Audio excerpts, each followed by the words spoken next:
사랑하는 성도님들, 칼럼 진행합니다. 왜 나는 살아있는 것일까에 대한 답이 있는 삶. 가장 중요한 것은 삶의 존재에 대한 이유와 근거가 있는 확신입니다. 삶이란 것이 늘 계획과 예상대로 되지 않고 삶의 기다림이란 생각보다 훨씬 더 긴 경우가 많기 때문입니다.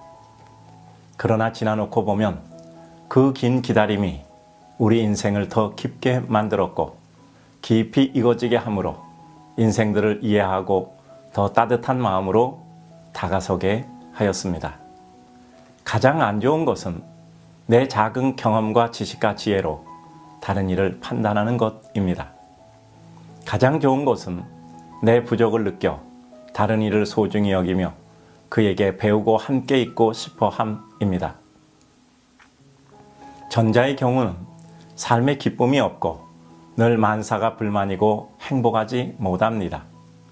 후자는 늘 은혜가 감사하고 사람들이 그립고 좋고 같이 있고 싶고 그러다 보니 그 사람도 내가 함께 있는 것을 그리 싫어하지 않고 어느덧 좋아합니다.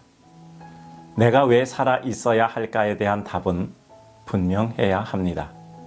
이 단순 무지한 문항이 어느 순간 깊은 감동으로 와 닿을 때 삶은 살만한 것입니다.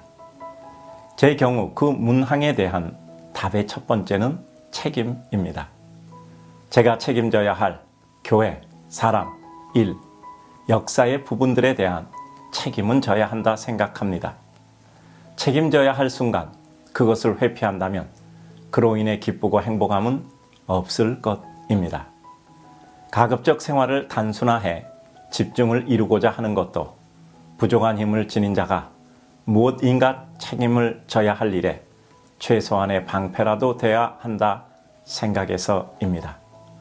책임이란 말로 이룰 수는 없습니다. 반드시 대가가 필요하고 그 대가를 치를 때만 책임이란 말은 진정성과 의미를 부여받습니다. 기쁘고 싶고 또 그 기쁨을 가두어 두지 않고 펼쳐 흘러보내 누군가와 함께 나누어야 한다 믿습니다. 은혜와 기쁨의 공유 의지는 결국 그 진정성을 담보받게 되는 규모, 분량과 시간의 지속성 확보로 갈 수밖에 없습니다. 그래서 일의 양, 마음의 양과 사랑의 양이 중요하다 생각합니다. 저는 요즘 진정한 사랑은 분량을 포함한다고 믿습니다. 시간의 지속도 결국은 오랜 기간을 통한 분량의 확보라는 생각을 합니다. 큰 사랑, 깊은 사랑, 오래가는 사랑, 변치 않는 사랑도 결국은 분량입니다. 사랑하는 성도님들, 가엾은 인생들이 사는 세상 많이 사랑하고 원 없이 사랑하고 편히 눈 감고 쉽시다.